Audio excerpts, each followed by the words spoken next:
ಚಾಮುಂಡಿ ಬೆಟ್ಟ ಹಿಂದೂ ಆಸ್ತಿನಾ ಅಂತ ಹೇಳಿ ಡಿಕೆಗೆ ತಿರುಗೇಟು ಕೊಟ್ಟಿದ್ದಾರೆ.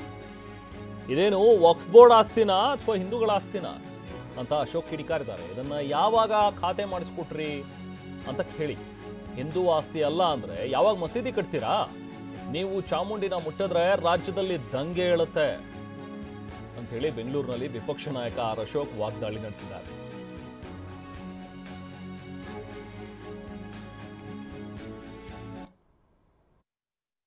ಡಿ ಕೆ ಶಿವಕುಮಾರ್ ಅವರು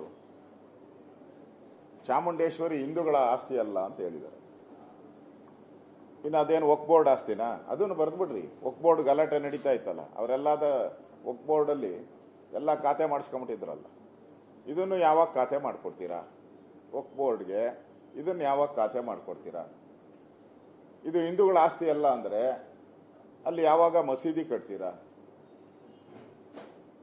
ಅಲ್ಲಿ ಯಾವಾಗ ಗೋರಿಗಳನ್ನು ಉತ್ಪತ್ತಿ ಮಾಡ್ತೀರಾ? ಈ ದತ್ತಪೀಠದಲ್ಲಿ ಉತ್ಪತ್ತಿ ಮಾಡಿದಿರಲ್ಲ ಗೋರಿಗಳನ್ನು, ಹಂಗೆ ಇಲ್ಲಿ ಯಾವಾಗ ಗೋರಿಗಳನ್ನು ಉತ್ಪತ್ತಿ ಮಾಡ್ತೀರಾ? ಅಂದ್ರೆ ಚಾಮುಂಡೇಶ್ವರಿ ಅನ್ನುವಂಥದ್ದು ಹಿಂದೂ ದೇವತೆನೇ ಅಲ್ಲ ಅಂತ ಹೇಳಿದ್ರೆ ನಿಮಗೆ ಕಾಂಗ್ರೆಸ್ ಅವ್ರಿಗೆ ಏನು ಹೇಳಬೇಕು ಅಂತ ಅರ್ಥ ಆಗ್ತಾ ಇಲ್ಲ. ಇದು ಡಿ ಕೆ ಶಿವಕುಮಾರ್ ಅವರು ರಾಜ್ಯದ ಜನಗಳ ಮುಂದೆ ಕ್ಷಮಾಪಣೆಯನ್ನ ಕೇಳಬೇಕು ಅಂತ ಹೇಳಿ ನಾನು ಆಗ್ರಹವನ್ನು ಮಾಡ್ತಾ ಇದ್ದೀನಿ. ಅವರು ಕ್ಲಿಯರ್ ಆಗಿ